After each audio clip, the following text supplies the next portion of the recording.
ఓం శ్రీ మాత్రే నమః. హాయ్ అండి. ఈరోజు అమ్మవారిని ధూపమిస్తూ చూపించేస్తాను, వచ్చేయండి. అమ్మవారికి దశంగం పౌడర్తో ధూపాన్ని అయితే ఇస్తున్నాను. ఇంకా అమ్మవారి అలంకరణకు వస్తే ఈరోజు లిల్లీ పువ్వులు మాల కట్టి అమ్మవారికి లిల్లీ పువ్వులతో అలంకరణ చేసుకున్నాను. అలానే రెడ్ బ్లౌజ్ పీసు అమ్మవారికి శారీలా కట్టాను. దశంగం పౌడర్ మంచి స్మెల్ వస్తుందండి. అలానే అమ్మవారికి చాలా ఇష్టము. ఇంక ఈరోజు ముగ్గు అయితే ఇలా పెట్టుకున్నాను. వారాహి నవరాత్రుల్లో ఈ రోజుకి 8వ రోజు అండి.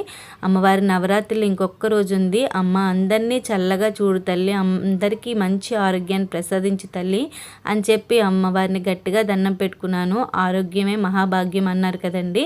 ఆరోగ్యం ఉంటే మనకు అన్నీ వస్తాయనేది నా నమ్మకము. ఇంకా ఈరోజు పూజా మందిరంలోని చామంతులతో అలంకరణ చేసి పూజా మందిరంలో పూజ జరిగింది. అండ్ తర్వాత ఇంకా నైవేద్యానికి వస్తే చిలకడ దుంపలు, నేరేడు పళ్ళు నైవేద్యంగా పెట్టానండి. తర్వాత అమ్మవారికి కుంకుమ పూజ కూడా చేసుకున్నాను ఈరోజు. ఇదండి ఈరోజు వీడియో. నచ్చితే లైక్ చేసి అలానే సబ్స్క్రైబ్ చేసుకొని సపోర్ట్ చేయండి. బాయ్ అండి.